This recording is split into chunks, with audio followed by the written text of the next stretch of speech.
we're still moving on through this word Muhammad. And here is our good friend. How are you doing again, Mel? 3,000 miles away, and here we are right next to each other. We can almost shake hands with that. But it's been terrific as we're walking through the antecedents to this, what people have assumed is the Prophet Muhammad. And that's why over and over again in our discussions, when we talk about the origins of Islam, isn't it true, Mel? Their comeback is, yes, but Jay, Muhammad is there in the 7th century. He's there in the 6th century. His name pops up over and over again, proving that Muhammad did exist. We've got references to him. Certainly, the writings of Sabaeus referred to him in the 660s. You have Thomas the Presbyter referring to him in 634. You have the Doctrina Iacobi referring to a prophet in 634 as well. So all these references to Muhammad, they have to be the Muhammad of Islam. And our comeback has always been, I mean, you've said this so many times, haven't you, Mel, that hold on a minute. Every one of those Muhammads you're referring to are either battling in Gaza or living in Jerusalem or up in Damascus or all the way over in the east over to places like Ctesiphon or even Hira, places like that. He was a Lahmid. Lahmids are way up in what is today Mosul and Tikrit in northern Iraq. So that's the wrong Muhammad. He is a northern Muhammad. But also, many times these aren't peoples. It's not a name, is it, Mel? We've said very clearly that it's a title. Am I correct? Absolutely. And I think because of the standard Islamic narrative, we're assuming so much. We think it's Muhammad from Mecca, but the problem is there's no water down in Mecca. There's all of these geographical problems. But the fact is, anytime we do seem to see some sort of Muhammad referred to in the sources, he's way too far north. So we're not really talking about the same person. But also the term Mahmed is being used in a messianic sense as well, so it could be used more widely, and that's where it gets confusing. Right. And that's why these previous 5 episodes that we've gone through, we found that it was used way back in 1400 BC. We see it in Song of Solomon's 5:16 in Hebrew. So it's the Hebrew Mahmed that we see there with the Song of Solomon. There's the same word. It should not surprise us because Hebrew and Arabic and Aramaic all have the same roots. And so now as we moved into the 7th century, I think in the last episode, in the 7th century, we find that this Muhammad was referring to Jesus himself. And that's why they were using this in the church to refer to Jesus. This title is referring the praised one, the anointed one, the altogether lovely one, in Song of Solomon 5:16. So certainly it's there long before Islam. Islam has just taken that title and put it into a man, possibly in the 8th century. But we're now going to go to the Quran itself. And this is what's exciting. You said, Jay, let's move to the Quran. Let's see what we can find there. So you're going to introduce some new material now in the scripture of Islam itself. Is this Muhammad that we see in scripture, and there's only 4 times that he's there, is this referring to the man way down in Mecca, Medina? As you just done say, Mecca, Medina Medina did exist. It was called Yathrib, but Mecca certainly didn't exist in the 7th century. There's no water. And as you say, no water, no food, no people, no people in towns, no towns, no city, no civilization, no history, and therefore no man named Muhammad down that far south, not that far south. So one of the things, though, that we really want, that I find is exciting, Mel, is what you're finding out concerning the Quran itself. The Quran actually does refer to Jesus. And remember, the 4 classic verses that everybody puts forward, proving that Muhammad's in the Quran, are chapter 47, verse 2, chapter 48, verse 29, chapter 33, verse 40, and chapter 3, verse 144. Those are the 4 classic verses, which you're correct. Everybody's correct. It is the reference. Muhammad is there in the Arabic. But as your friend Saint Murat has always said, those are not referring to a man from Mecca way down in Arabia who lived in the 7th century, was born in 570, died in 632. No, those actually refer to Jesus Christ. So let's go ahead, now that we know that Muhammad is a title, what you're going to do, and this is what is exciting, I hope people are listening, you're actually going to unpack each one of those 4 verses, the classic 4 verses, and prove by their internal context then in every case they're referring to Jesus Christ, not the Muhammad of Arabia, and certainly not the Muhammad of Islam or South. So I'm going to give it over to you. Take us through the Quran. Open up these references, I think the 4 references, and help. Let's see what you have to say concerning this word or this title. So now I'm just going to share some slides with you, Jay. Right, so in this episode, we're going to look at the occurrence of Mahmed in the Quran and try and see if it is the Arab prophet in Mecca, or is it something else that's going on. So first thing I want to kind of mention as a proviso is that there are many different layers of meaning in the Quran, and I'm not discounting here multiple layers of meaning. We're looking at one specific layer, which is a biblicist layer, and I'm going to argue that the Quran is referring here to Jesus when it makes mention of Mahmed. But a Mahmed who only appears to die and is expected to return again is contextually directed towards Jesus, but this might also be a coded parallel for, and this is conjecture here, for a contemporary figure for the Quranic insiders. Example, Nehemiah ben Huziel, the Exilarch, who conquered Jerusalem in 614 AD, but was killed by a mob. So there could be a messianic use here, where they're making parallels with Jesus here for someone that the Jews considered to be a Messiah figure. I've taken this from a paper by Ben Abrahamson and Joseph Katz, and the title of it is there. He says that, or they say, with the death of Nehemiah ben Huziel, the Judaic nation tried to grapple with the meaning of these events in terms of their literary heritage. They would come to the Golden Gate to pray. According to Jewish tradition, the Messiah of Joseph would die, so Nehemiah must have been the Messiah of Joseph. This meant that the King Messiah was sure to follow. However, before the King Messiah would appear, he would be preceded by Elijah the prophet. So the speculation that that Nehemiah was viewed as a Messiah, and perhaps the Quran is hitting 2 birds with 1 stone here. They're making Mahmed refer to Jesus, but maybe they have a contemporary figure in mind, and this, I would suggest, could be the person that they're referring to, but definitely not the Muhammad of Mecca. So it's still someone else other than what we have assumed in the standard Islamic narrative. Do you want to come back on this, Jay? Just one, this Exilarch, this Nehemiah ben Huziel, where would he have been living? He would have been living in Jerusalem. He would have originally come from Baghdad, or that neck of the woods, Hira, along the Euphrates, which would be Iraq. He'd be here in what is today Iraq. But Yeah. he then moves over to Jerusalem as an Exilarch in Jerusalem. So those are both, Iraq and Jerusalem are way up north. We're talking about 600 to 1,000 miles further north than the Muhammad who's in. Just so people are aware, we're talking again way up north. This is the same theme we're following over and over again. Whether it's Jesus or whether it's this Exilarch, the Jesus and the Exilarch would still been way up north. Okay, that's the important thing to remind. Yeah, go ahead. Okay, so with that out of the way, the Quranic writers, when referring to Mahmed, originally meant Jesus, and the credit for this is Saint Murad, who has covered this prior to this. So if we look at Surah 47, verse 2, and those who believed and did righteous deeds and believed in what has been sent down upon Muhammad, and it is the truth from their Lord, removed from them their sins and amended their conditions.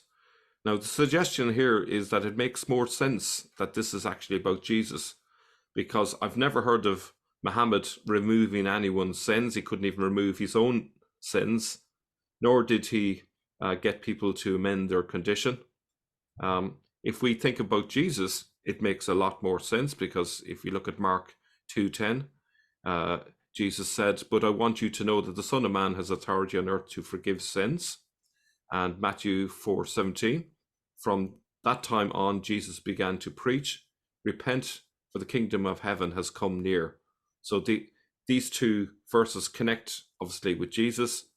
And the Quran seems to be alluding to Jesus here rather than an Arabian prophet. I don't know if you want to comment on that, Jay.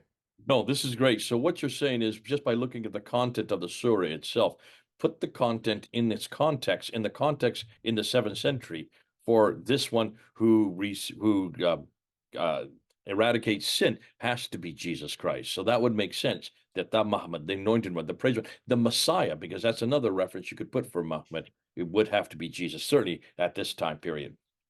Yeah.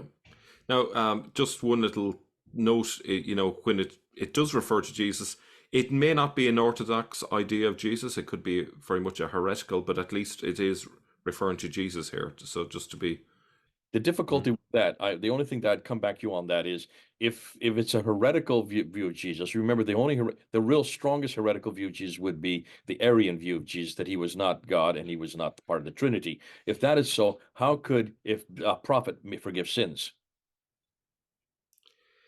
well, that's true.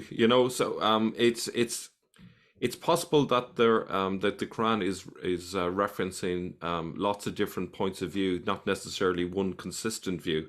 Okay, so And it'd still be a I think that's this would be a I, Christian I saying. yeah, I think like a lot of people have noticed the contradictions in the Quran, and I think that would be consistent with the idea that there are different opinions expressed through the writings, and that's what makes it so much harder to decipher. You know. Just for people who are not who are, if this is 7th century, remember what was in existing in the 7th century, and this is what's helpful, and Mel's bringing this up, and that is that there were many different sectarian groups, all claiming to be Christians, who were Monophysites, and you have Nestorians, you certainly have Arian. In fact, it is the Arian position which Islam finally took, and it is the Arian position which is a precursor to the Islam we know today. A good case in point would be we're pretty much under assured now that Abdul Malik was an Arian Christian, anti-Trinitarian and anti-divinity of Jesus. So in this case, it would be more of an Orthodox view of Jesus, the fact that he can remove sins. Yes, yeah, yeah, that's true. Great stuff. Okay, so if we look at Surah 48, verse 29, so it says, Muhammad, messenger of Allah, and those with him are forceful against the disbelievers, merciful among themselves. You see them bowing and prostrating, seeking bounty from Allah and His pleasure. Their mark is on their faces from the trace of prostration. That is their description in the Torah, and their description in the Gospel is as a plant which produces its offshoots and strengthens them so they grow firm and stand upon their stalks, delighting the sowers, so that Allah may enrage by them the disbelievers. Allah has promised those who believed and did righteous deeds among them forgiveness and a great reward. Now, if we think about that, who are these followers that are followers of the gospel? Well, Christians, surely. Christians don't follow Muhammad, they follow Jesus. So it makes a lot more sense that it's actually talking about Jesus. And from the perspective of the writer of the Quran, they see Jesus as a messenger of Allah. Okay, so if we look at that again, then it talks about the Torah, the Old Testament, which actually prophesizes Jesus, and then the Gospel, of course, it refers to the parable of the sower. Okay, so that there you have the plant which produces offshoots. Okay, I think it's fair to say that it makes more sense that this is actually about Jesus and not an Arabian prophet. Okay. Okay. So if you look at next one here, this is more evidence on this. Surah 19, verse 31, Jesus said, Indeed, I am the servant of Allah. He has given me the scripture and made me a prophet, and has made me blessed wherever I am, and has enjoined upon me prayer and zakah as long as I remain alive. If we look at it in terms of Psalm 113, verse 2, blessed be the name of the Lord from this time forth and forevermore. So it makes more sense that this is Jesus saying, God has made me blessed, you know. It kind of, I think it works better. Also because the Arians would have viewed Jesus as a servant of God. So it still would fit, even if it's a heterodox point of view, it's still referring to Jesus there. Okay.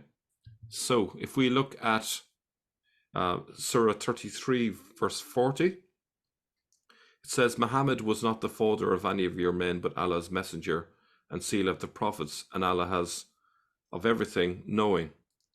Now, it's the Arabic means was not is not. Okay, therefore, it is speaking of a past event, not a current Arabian prophet. It's often mistranslated as Muhammad is not the father of any of your men, but the correct translation is actually was not. I hope that's clear. So therefore, it makes more sense that this is a reference to Jesus, who really was not the father of any of the men. In other words, he was celibate, he didn't get married, and therefore isn't the father of any of your men. So Jesus was the seal of the prophets because public revelation ended with him. He is the word become flesh, the ultimate revelation of God. So I think it makes more sense there that it's actually about Jesus and not the Arabian prophet Muhammad. Okay. I love these. This is great. Okay, so I'm going to look at Surah 344 here. So it says, Muhammad is not but a messenger. Other messengers have passed on before him. So if he was to die or be killed, would you turn back on your heels to unbelief? And he who turns back on his heels will never harm Allah at all, but Allah will reward the grateful. Seems to be just about Muhammad from Mecca. But look at that phrase, is not but a messenger. So if we look at another surah and verse, this one here, we can see that the exact same phrase is actually used in the context of Jesus. So you can see here, Surah 5, verse 75, the Messiah, son of Mary, is not but a messenger. Other messengers have passed on before him, right? Just look very carefully. The Messiah, son of Mary, is not but a messenger. Other messengers have passed on before him. Let's look at that other one again. Muhammad is not but a messenger. Other messengers have passed on before him. So you have exactly the same phrase being referred to for Muhammad and Jesus, which would suggest that they are the same person, i.e. Jesus. So back to you, Jay. I think this is the best of all of them, because not only is this the one that's referring to Jesus in chapter 5 or Surah 5, verse 75, but read on, continue on what it says. So if he were to die or be killed, which is exactly referring to exactly what happened to Jesus, would you go back on your heels? Would you go to unbelief? It's the same question that were asked of the disciples. So in a sense, it is so clear that this must be Jesus Christ, because this is exactly what did happen to Jesus. He did die and he was killed. And the question is, even when he is killed, would you go back on your belief? Especially what we now know is that he then resurrected. Of course, the Quranic writers would not believe that there is resurrection, so they would not put that part into it. But it's just referring back to what already did happen. So yeah, I think this is great. This is great. These are excellent. Mel, this is great. I mean, you've taken the 4 classic verses. These are the ones that everybody has come back with, saying, there is Muhammad, there's Muhammad, there's Muhammad, there's Muhammad, in chapter 47, 2, in chapter 48, 29, in chapter 33, verse 40, and now in chapter 3, verse 144. And you've gone and you've looked at everyone says, okay, let's look at them at face value. But for heaven's sakes, rather than taking the standard Islamic narrative and imposing the Islamic view onto these verses, let's pull and actually look at the verses as they're written, which is what you need to do as a historian and as a theologian. You look, this is called proper exegesis. Eisegesis means you impose something else from outside onto it. Exegesis means you take and lift out what the author intended. And in every case, you're looking at the context of what the author originally intended. And you're finding in every case that it is referring to Jesus. Why? Well, in chapter 47, verse 4, only Jesus can forgive sins. So how could Muhammad forgive sins? He doesn't. So that would make sense there. And it reflects what we see in Matthew chapter 4, verse 17 of the Bible. In chapter 48, verse 29, you continue on and you say that the followers of the Torah in the gospel, who do you think the followers of the Torah in the gospel? This Muhammad has to be Jesus. Because, listen, it is the Christians who follow the Torah in the gospel long before any Muslims did so much later on. And so in chapter 33, verse 40, he is not the father of any of your men. That's right. Jesus never did get married. He didn't have any children. So that would that really reflects Jesus head on. But I love chapter 3, verse 144. I'm glad you put it at the end, even though it's not in the right sequence. And because you've shown that this idea that he is not but a messenger reflects exactly with chapter 5, verse 75, which is referring distinctly to Jesus Christ. So when you look at the context, when you look and see what the verses are actually saying, when you ask what the author is trying to say in every one of these cases, it looks like very clearly Murad was correct. He has been correct. But you have gone one step further and saying, let's look at the context, let's put it in, and let's see what that context is. And in every case, this is referring to Jesus Christ. Well done. I love that. And I think, and I hope people are going to come back to us on this because this is proper exegesis. This is what we should be doing. We've asked the same thing of the historical context, have we not? Rather than get befuddled up and get all confused with all this material coming from the 9th and 10th century, go back to the very beginning. Go back to when these events happened. Go back to the 7th century. In the same way with the Quran, rather than go back and see what the 9th and 10th century and 11th century exegetes and tafsir writers said about these verses, let's go back to in this case, let's go back to the 7th, 8th, and 9th century when these were being written up, and let's just see where they interpose or where they even lifted this material from. We know very clearly that the Quran is lifted from many, many different sources, and in those sources, it looks like in every case they're referring to Jesus Christ. God bless you. Thanks so much. This has been fun, and I hope people are finally getting it that if the more we scratch and more we uncover what's underneath, the more you find yourself coming back to Jesus every time. Isn't this fun? Even Muhammad was Jesus. So back to you, Mel. Last thing you want to say before we head out and close out? Yeah. Yeah, so I just would say that without those four key references to Muhammad in the Quran, what do Muslims have in relation to Muhammad? They have nothing. They have references in much later books from centuries later, but they don't really have anything solid to go on. They just have a hunch that they've understood the Quran correctly, but we've just proved that it's actually referring to Jesus. So they're left empty-handed. They don't have a Muhammad from Mecca in the 7th century. Absolutely not. And the other many places for those people who are going to come back say, yes, but Muhammad is all through my English translation. Remember, folks, when you say that, look and see if it's in the Arabic.